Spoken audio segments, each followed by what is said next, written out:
Hi, I'm Lorella's mother, and first of all, I want to tell you, she's a real brat, and she wanted me to share with you my adventure in making a solar oven. I'm glad you can edit this. Oh, I'm keeping this part in. You called me a brat. I'm gonna make it true. Tell them what you were telling me about age. Oh yeah. First of all, I will be 78 in October, so happy birthday to me, and I'll take all the gifts you want to send. But meantime, I just wanted you to know that age is not a factor in trying some of these things that are on YouTube. Thank you for watching the video, and I'll show you my solar oven. Hi guys, I wanted to show you my solar oven that I made. It took me 2 days because when I got stuck on something, I had to stop and just forget about it and go back to it. But basically it cost me about $25 to make. I took a box and cut another one to fit inside and lined it with foil, because for some reason they keep saying you have to insulate it. So I just have a double layer of cardboard with tin foil. And the rack that I have inside I got for 25 cents at a thrift store. And the black on the bottom, which they said is necessary, is from a sheet of poster board that was only 98 cents.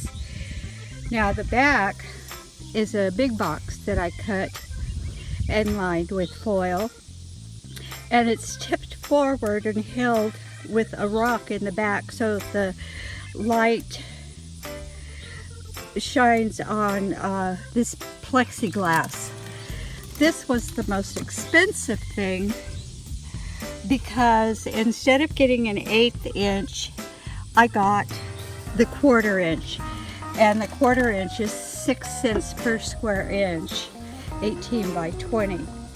So that was kind of spendy. Other than that, you can see how the reflectors go, and I think I'm going to put a bungee cord around the whole thing so that it doesn't blow over. And now I'm going to set my pot in there, which I got at a thrift store for $4. It's black enamel and in perfect condition. Doesn't even look like it's been used from the inside. So I washed it, it's nice and clean. And let me go over here and show you the inside of my roasting pan that I'm going to sit in.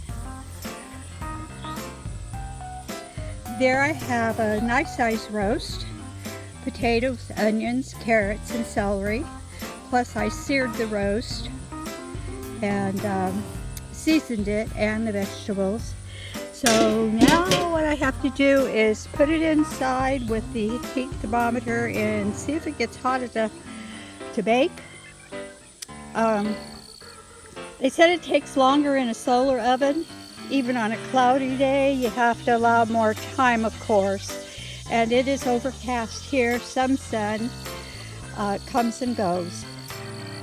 But I will show you when I finish what the results are. As you can see, I was pretty fortunate because the pan turned out to be the exact length, counting the handles, as the box itself. So next time, if I make another one, I'll measure the pan first and get the box to fit. So, talk to you later. Bye-bye. Well, I had to take the roast in the house last night because it was getting ready to rain a little, and it was 6:30. But an hour before that, I realized that my oven wasn't getting hot enough.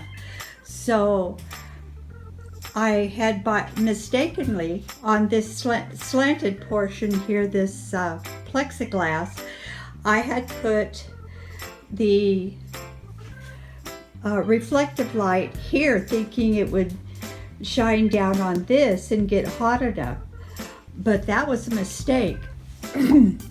What I did for that last hour was take and put the reflective light here on the back of it, and then it shined, or it reflected all the way down onto the pan. The other mistake I made was using a pan as large as I did. It needs to be a little more compact to keep the heat in there a little better. And so anyway, this is what I got. Oops. Beautiful roast and potatoes, just as tender as it can be. But I had to cheat. I put it back in the oven, the regular oven in the house, for 3 hours on 250, and it came out so tender and succulent. But I'm anxious to try it outside with a smaller pan and with the reflector sitting the right way. With the way I had it the last time, it got so hot I could not pull the lid off of the pan without a pot holder. So anyway, that's my story, and I'm sticking to it. Okay, let's try this again. As you know, my roast did not get done because I had to take it in too early, but I have a smaller bowl, and I'm going to try a Pyrex bowl because it's glass. You use it in your kitchen oven. Why not outside in your sun oven?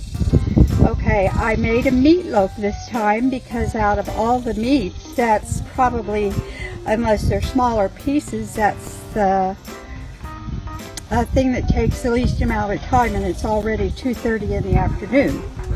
But it's 90 degrees out here, and I've had this in for maybe 5 minutes, and my oven is already up to 125, heading toward 150, and I'll come out probably in a half an hour and see what the heat is then. We are starting to get a little breeze, but that's okay. Whoops, nope, that's not okay, it blew over. So I'll have to reinforce the back so that the reflector stands up and stays there. Now also, I bought stuff to make another oven, trying some things that I saw. I watched oodles and oodles of YouTube videos to see how to make one of these. They all have different idea, but the one that I did like was where they had here a lip from the outside box to keep the plexiglass from sliding on down when it got hot, because on this one it got so hot that the duct tape the glue on it started melting, and it kept sliding down a little. Also, I'll show you the butcher knife that I used to cut out the boxes. Was my uncle's butcher knife at his butcher shop for probably 60 plus years. And of course, it's about 20 inches long, and I did not cut straight, so I took some of the quilt batting that I have, and as you can see, I placed it around the edge to cover up some of the gaps. So anyway, this next one though is going to cost me $5 total. I got everything else free. So I'll show you some of that when I get it done. I am going to be making some more changes on the solar oven, and Chris's idea was for me to try making chocolate what, Chris? Brownies. One in the dark black pan, and then another one in the oval Pyrex bowl and see which one takes longer, which one